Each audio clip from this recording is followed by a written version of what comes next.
সুপ্রিয় দর্শক, আমরা যখন ভাবি তখন আমাদের ভাবনা চিন্তাটা একেক জনের ভাবনা একেক রকম আলাদা আলাদা হয়।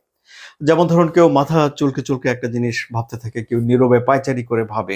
কিন্তু একজন গবেষক যখন চিন্তা ভাবনা করেন বা কোনো একটা বিষয় নিয়ে ভাবেন, তখন আপনি তার একটা লিখিত রূপ পাবেন, একটা সুবিন্যস্ত রূপ পাবেন। যেমন তারা ১ম এ একটা মডেল তৈরি করে যে একটা প্রবলেম কি হতে পারে? এবং সেই মডেল থেকে এই প্রবলেম ওভারকাম করার জন্য একটা থিওরি তারা বের করার চেষ্টা করে। এখন যুক্তরাষ্ট্রের যারা প্রতিরক্ষা বিশেষজ্ঞ রয়েছেন, তারা যখন এই প্রবলেমটি নিয়ে চিন্তাভাবনা করলেন, তখন তারা একটা মডেল বের করলেন। কি সে মডেল?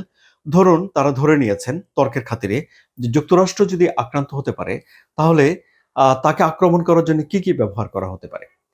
এখন সর্বাধুনিক যেসব অস্ত্র রয়েছে, তার মধ্যে রয়েছে হাইপারসনিক মিসাইল, অর্থাৎ যা শব্দের চেয়ে ৬ গুণ, ৭ গুণ কিংবা তার চেয়ে বেশি গুণে দ্রুত চলে যেতে পারে এবং গিয়ে লক্ষ্যস্থলে আঘাত হানতে পারে।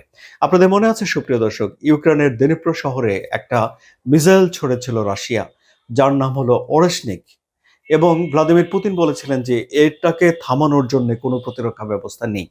অর্থাৎ এই ধরনের অস্ত্র আক্রমণে ব্যবহার করার একটা আশঙ্কা রয়েছে, পারমাণবিক অস্ত্র ব্যবহার করার আশঙ্কা রয়েছে।